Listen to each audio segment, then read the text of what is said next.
समरूप त्रिभुज प्रमेय 6.1, जिसे हम थेल्स प्रमेय भी कहते हैं, क्योंकि यह कथन थेल्स प्रमेय ने दिया था और इसे प्रूव किया था, और इसे आधारभूत समानुपातिक प्रमेय भी कहते हैं। तो इस कथन में कहा गया है कि यदि किसी त्रिभुज की एक भुजा के समानांतर अन्य दो भुजाओं को भिन्न भिन्न बिंदुओं पर प्रतिच्छेद करने के लिए एक रेखा खींची जाए, तो ये अन्य दो भुजाएं एक ही अनुपात विभाजित हो जाती है।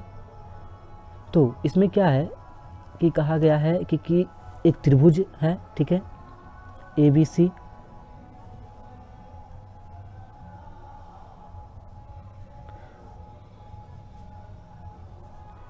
और इसमें कहा कि किसी एक भुजा के समानांतर रेखा खींची जाए तो अन्य दो भुजाओं को समान अनुपात में विभाजित करता है। तो मान लेते हैं कि यह त्रिभुज ABC में BC के समानांतर एक रेखा खींचते हैं DE, ठीक है। तो यह रेखा क्या करेगा, यह जो DE रेखा है AB भुजा को विभाजित करेगा और AC भुजा को भी विभाजित करेगा।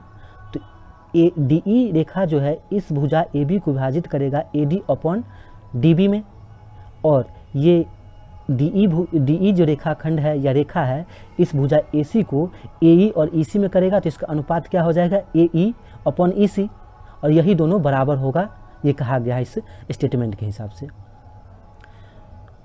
तो जो इसमें हमें दिया गया है,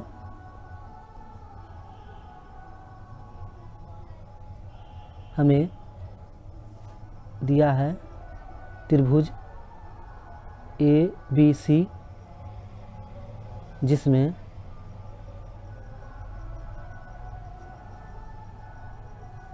DE समांतर है BC के। तो हमें सिद्ध क्या करना है, हमें सिद्ध करना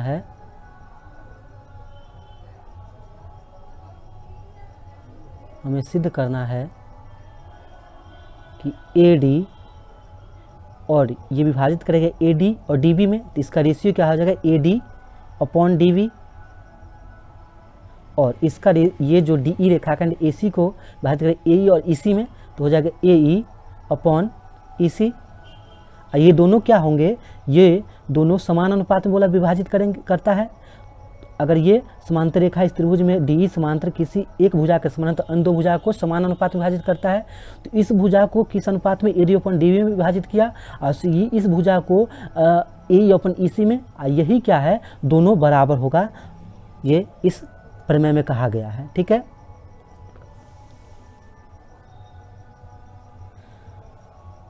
अब क्या करेंगे, हम रचना करेंगे,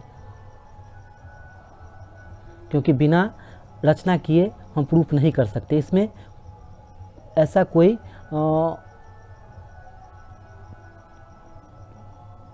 कुछ पहले से दिखाई नहीं दे रहा है।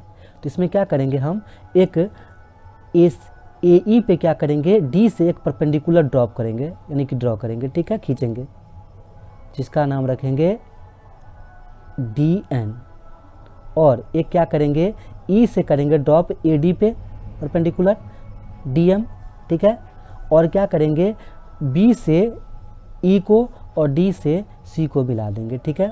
तो क्या किया हमने, क्या किया रचना, यहाँ पे EM परपेंडिकुलर AD तथा DN परपेंडिकुलर AE खींचे, ठीक है, तथा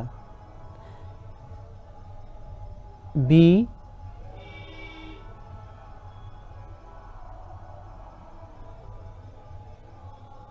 और D को क्रमशः E तथा C से मिलाया, ठीक है। यहाँ तक कंस्ट्रक्शन कर लिया, ठीक है। अब क्या करेंगे, अब यहाँ पर हम देखते हैं कि त्रिभुज ADE का अगर हम क्षेत्रफल निकालें तो इसमें क्या हो जाएगा, इसका क्षेत्रफल इस भुजा के हिसाब से क्या हो जाएगा, half into AD into EM, क्यों? क्योंकि हम जानते हैं किसी त्रिभुज का क्षेत्रफल क्या होता है, हाफ इंटू आधार इंटू बेस। किसी त्रिभुज का क्षेत्रफल होता है हाफ इंटू आधार इंटू बेस। तो यहाँ से त्रिभुज इसका क्षेत्रफल क्या हो जाएगा, एरिया ऑफ ट्रियंगल ADE बराबर हाफ इंटू क्या हो जाएगा, यहाँ पर इसका बेस कितना लिए है AD, और इसके संगत शीर्षलंब यानी कि हाइट क्या है EM, ठीक है। तथा ADE बराबर जब इसका बेस लेंगे AE तो क्या हो जाएगा, half into base AE into DN हो जाएगा। हाँ, तो कोई दिक्कत नहीं।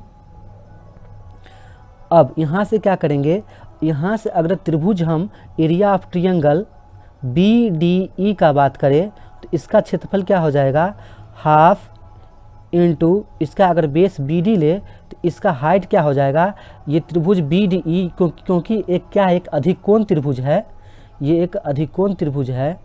तो इस अधिकोण त्रिभुज में क्या होता है कि इसका परपेंडिकुलर हाइट क्या होगा, बाहर होगा, क्योंकि यहाँ से अगर ड्रॉप करेंगे, जैसे यहाँ से अगर एक लेंगे अधिकोण त्रिभुज तो यहाँ इस पॉइंट से करेंगे इसका हाइट तो यहाँ पे आएगा, इसको प्रोड्यूस करेंगे तो यहाँ पे आएगा। तो यही जो BD है इसमें इसको प्रोड्यूस करेंगे तो क्या होगा कि यह ड्रॉप होगा इधर, इसको BD को आगे बढ़ाने पर ड्रॉप होगा, यानी कि हाफ इंटू BD इंटू क्या हो जाएगा, ME हो जाएगा, यानी कि EM बोल सकते हैं इसको, ठीक है। और एरिया ऑफ ट्रियंगल अगर बात करें CDE का तो यहाँ पर भी क्या हो जाएगा, हाफ इंटू इसका बेस कितना हो जाएगा EC, यानी कि EC इंटू इसका हाइट क्या हो जाएगा DN। अब क्या करेंगे, अब इसको अब ये क्या करेंगे, इसका रेशियो ले लेंगे कि इसका area of triangle ADE upon area of triangle BDE ले लेंगे, ठीक है। तो इसमें दोनों साइड आ जाएगा, ठीक है ना। तो area of triangle ADE upon area of triangle BDE निकालेंगे तो एरिया ऑफ ट्रियंगल ADE कितना निकाले हैं, half into AD into EM, और BDE कितना है, half into BD into EM। तो यहाँ EM कैंसिल हो जाएगा, हाफ हाफ कैंसिल हो जाएगा, बराबर कितना आ जाएगा AD अपॉन BD। ये क्या हो गया, ये समीकरण 1 ले लेते हैं, ठीक है। अब क्या करते हैं, area of triangle ADE upon area of triangle अगर CDE का बात करें CDE तो ये हो जाएगा half into AE into DN upon half, और CD कितना है EC इंटू DN। तो यहाँ से DN कट जाएगा तो बचेगा हाफ हाफ कटेगा तो बचेगा AE अपॉन EC, ठीक है। ये समीकरण 2, ठीक है। अब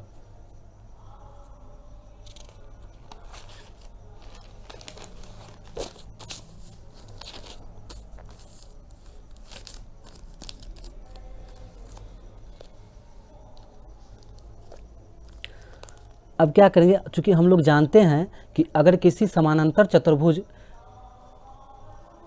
अगर किसी समान भुजा हो, अगर समान भुजा हो और एक ही समांतर रेखा के बीच बना अगर त्रिभुज हो तो उसका क्या होता है, असमान बेस हो, दो त्रिभुज या दो से अधिक त्रिभुज का बेस समान हो और एक ही समानांतर रेखा के बीच में हो तो उसका क्षेत्रफल बराबर होता है।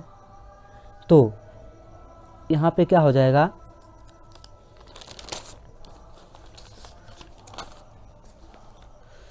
यहाँ पर देखते हैं हम कि ये जो है DE, ये त्रिभुज BDE और त्रिभुज CDE, त्रिभुज BDE और त्रिभुज CDE ये दोनों का बेस समान है।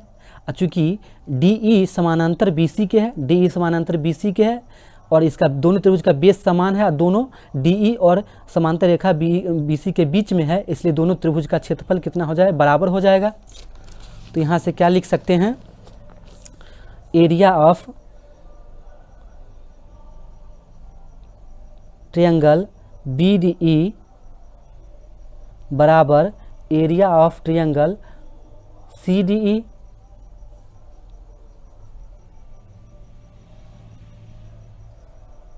क्यों? क्योंकि हम जानते हैं समान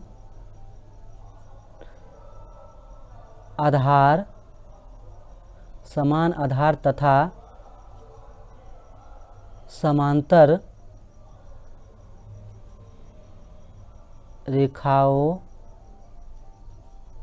के बीच बना त्रिभुज का क्षेत्रफल बराबर होता है। ठीक है, इसको लेते हैं समीकरण 3। तो समीकरण 1, 2 और 3 से क्या क्या हमें प्राप्त होगा कि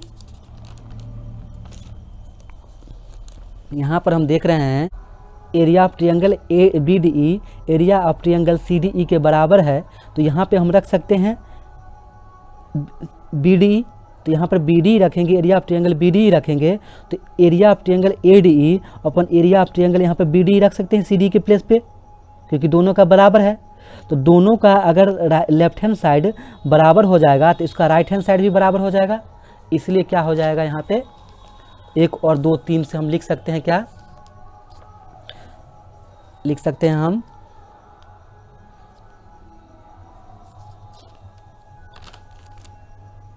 AD अपॉन DB,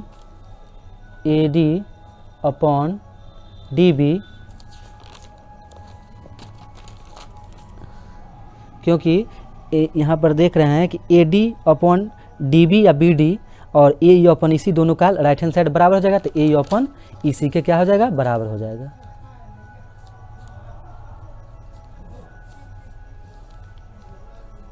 अतः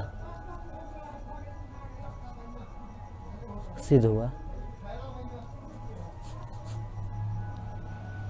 थैंक्स।